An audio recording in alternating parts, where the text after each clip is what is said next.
Bienvenidos a Radar Energético. Hace unos días tuve la oportunidad de conversar con Francesco Zarati Sacchetti en la oportunidad de la presentación de su libro autobiográfico en Santa Cruz de la Sierra titulado De Roma a la Paz, del cual hablaremos brevemente.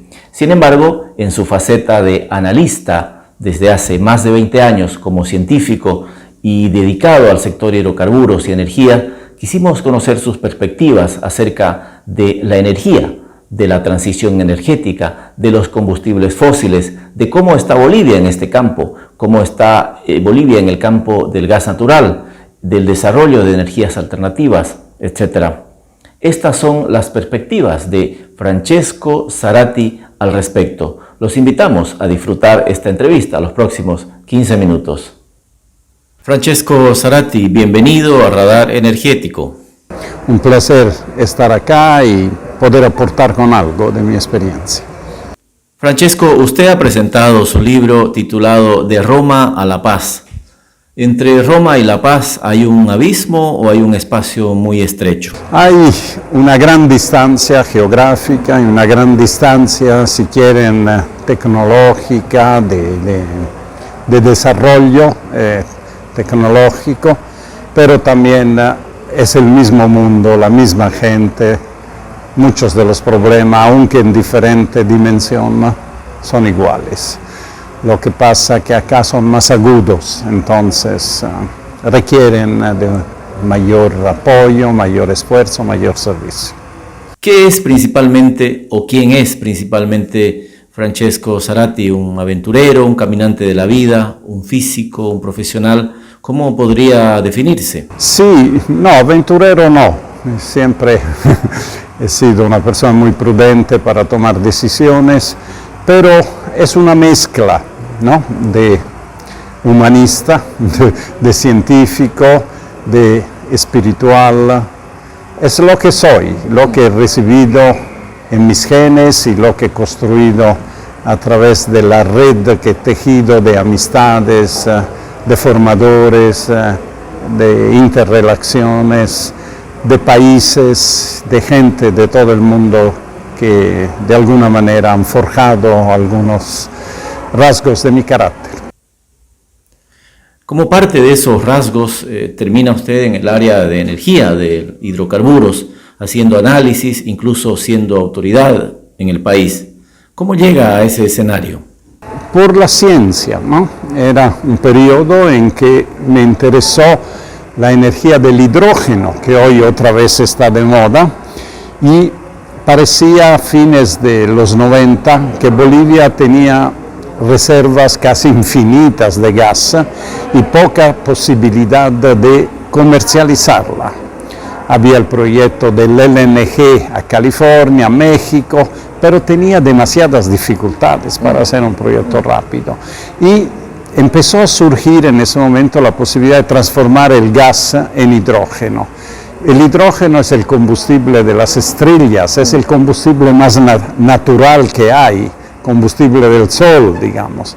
Entonces empecé a interesarme sobre esos procesos y para eso tuve que estudiar un poco más cuántas eran las reservas, dónde estaban, los precios y bueno, una cosa jala a la otra y me encontré del lleno en la temática energética con ideas de qué hacer con el gas y de cómo impulsar una ley que permitiera el desarrollo de esta industria. ¿Cómo ve hoy la energía en un tiempo en que estamos en un proceso de transición energética, en un mundo que se habla mal de los combustibles fósiles, pero que se los necesitará durante muchos años más, y en el que hay un surgimiento de las energías renovables no convencionales, pero que aún son muy insuficientes? La palabra clave es transición, una transición ordenada. Durante mucho tiempo nos hemos acostumbrado a una fuente de energía dominante, ¿no?, Antes era el carbón, digamos, después se volvió los hidrocarburos. Parecía que nuclear podría reemplazar, pero no fue, por suerte no ha sido. Hoy en día una visión frívola dice reemplazamos el gas con electricidad o con energía renovable. La cosa es mucho más complicada, lo estamos viendo. Hay un problema de costos, hay un problema de tiempo y de desarrollo tecnológico que no está acabado. Entonces, la palabra clave es una transición gradual, donde van a convivir diferentes energías según el nicho en el cual se necesita. Un avión va a necesitar de combustibles fósiles para moverse, incluso un barco, ¿no? La densidad, como se llama, de energía es adecuada, ¿no? Es la fósil, la adecuada para eso. Pero un auto en ciudad puede funcionar muy bien con baterías eléctricas, la cocina puede funcionar con electricidad, la luz, los LED, etc. Entonces, tenemos que encarar una transición. Y antes la encaramos y con una planificación. Esta es mi gran lucha actual. Veo que todo el mundo está consciente de que hay que hacer una transición, pero primero esa transición no empieza nunca, ¿no? Son solo parches. Segundo, no hay un plan claro que dice en tantos años avanzamos tanto, después. Tenemos que llegar en 30, 40 años a reemplazar los combustibles líquidos, por ejemplo, primero, ¿no? Por las energías renovables no convencionales o hídricas, y después reemplazaremos el gas, pero el gas da para mucho todavía. Hay que convivir con eso.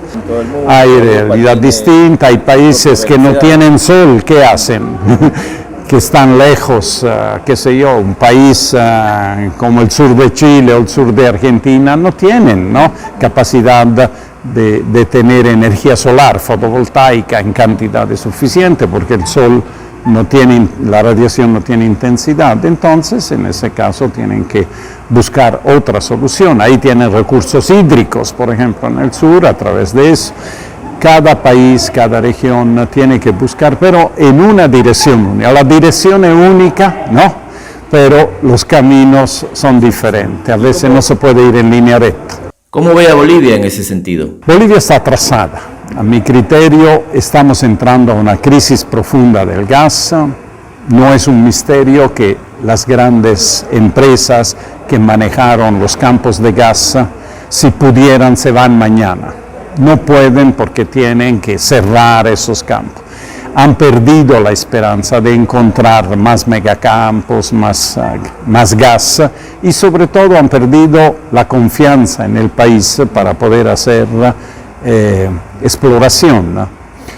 Ellos han salido ganando del proceso de nacionalización porque han recuperado todas las inversiones que tenían hundidas y han tenido utilidades de sus procesos sin tener ninguna responsabilidad. Y sin tener que invertir mucho más. Hoy en día la nacionalización es un absurdo. Después que han agotado las reservas, la riqueza, la nacionalización es una absurdo. Entonces el problema no es nacionalización o privatización, sino crear las condiciones mínimas para poder seguir utilizando el gas que hay en el subsuelo de una manera cuerda, de una manera coherente y no con ideología, porque mientras sigamos con la ideología de los años 70, el país se va al bombo.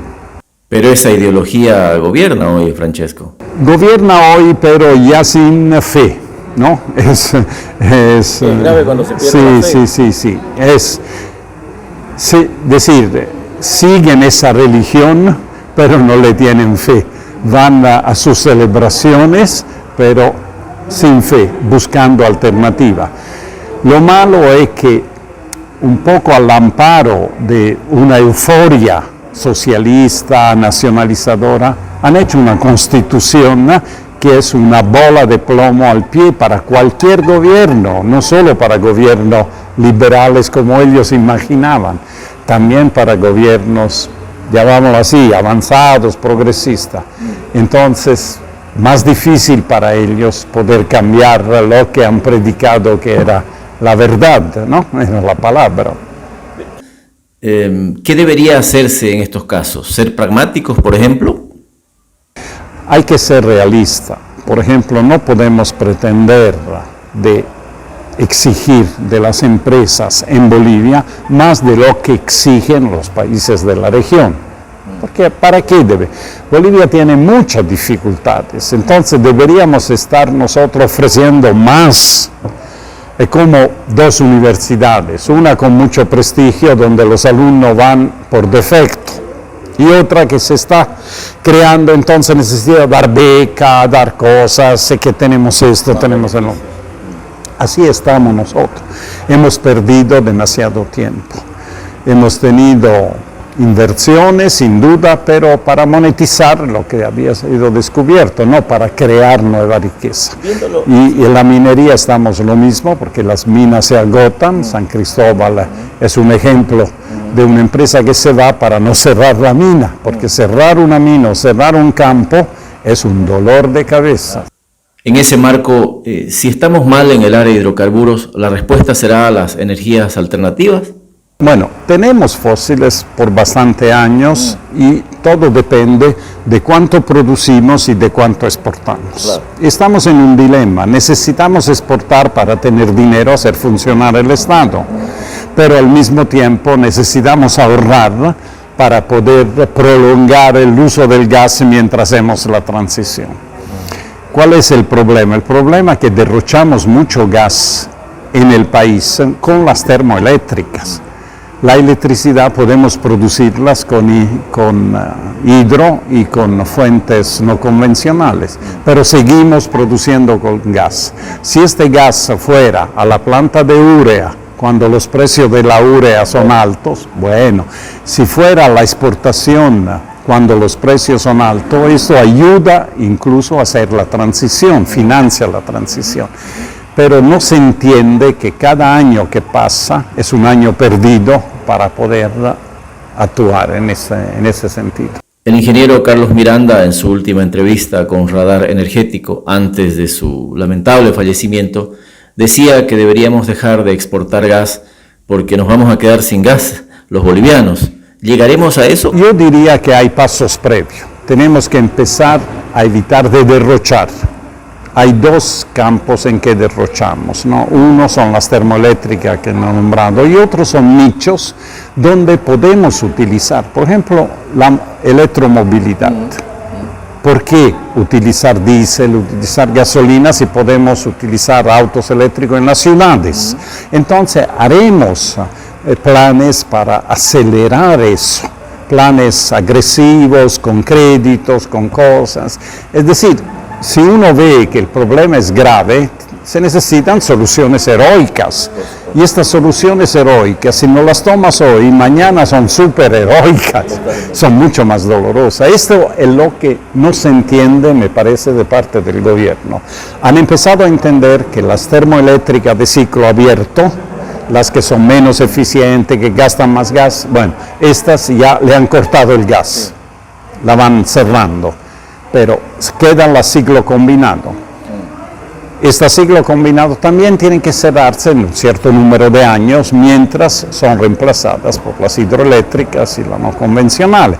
Pero para eso se necesita abrir más la economía, hacer que privados, comunidades, instituciones hagan sus plantas. Si la alcaldía de Santa Cruz pudiera hacer una planta solar, podría tener la energía eléctrica para hacer circular los autos públicos y todos los de la alcaldía, de la gobernación, de las universidades. Empezar por ahí, alguien tiene que tomar la iniciativa y hay plata para poder financiar eso. ¿Cómo cree que evolucionará esto en los próximos años? Yo espero que más antes que después se den cuenta que es urgente a tener un plan de transición energética.